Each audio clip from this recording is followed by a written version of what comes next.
Was General Katana's rule of Zeist legitimate? Highlander 2, The Quickening, presents Zeist as a society shaped by competing centers of power, not a single unified authority. At the center of this tension is General Katana, whose military dominance is immediately visible, but whose legitimacy is questionable. General Katana is the de facto ruler of Zeist, wielding authority through sheer military power. He commands the armed forces. He enforces order via coercion, surveillance, and violence. He removes opposition quickly and decisively. However, it's plausible Katana's authority is not clearly sanctioned by law or tradition. Military power alone does not constitute legitimate governance. On the contrary, his rule is reactive, constrained, and ultimately challenged by rebellion and possibly institutional structures that pre-exist him. Key point here, Katana is a tyrant by enforcement, not a lawful ruler. At first glance, the Zeistian priests may appear to operate in tandem with Katana, overseeing exile and maintaining societal order. On the surface, this cooperation gives the impression of a unified government.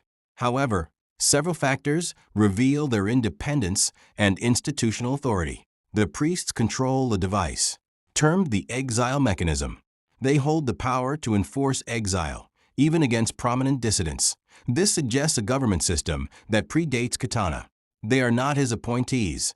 They are custodians of law and tradition that even the military must respect. Katana is compelled to comply with their rulings initially, despite his desire for absolute control. This demonstrates the priest's legal and institutional independence.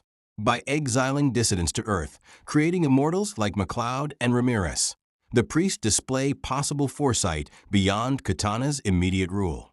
This hints at a possible protective strategy to safeguard Zeistian society from tyranny. The rule granting the last surviving exile the choice to return to Zeist or remain on Earth is beyond Katana's control. The priests, not the general, dictate the ultimate outcome of exile. Key point here, the priests embody an enduring, law-based authority that possibly predates Katana's rise and constrains his military rule. Exile functions as more than punishment. Dissidents become immortal on Earth, bound by the rules of the game. They accumulate knowledge and power through gaining quickenings. They are removed from Katana's immediate control, but one can eventually challenge him. The priest's use of exile balances coercion with legal authority, creating a system where opposition grows outside of the tyrant's reach. MacLeod and Ramirez exemplify this. Their survival and empowerment on Earth enable MacLeod to eventually confront Katana as an equal. Key point here, exile demonstrates the priest's authority and foresight, far beyond Katana's capacity for governance. As the threat of empowered exiles grows, it's plausible Katana moves to neutralize the priests. Be this by elimination, subversion, or marginalization, they are effectively removed. Now, with control of the exile mechanism, Katana is able to send agents to eliminate an aged mortal MacLeod who still has the option to return youth fully restored with immortality, knowledge, and abilities gained from exile. At this point, Zeist shifts from a constrained dictatorship, limited by law and institutional oversight, to absolute military tyranny. This confirms that legitimacy never resided with him.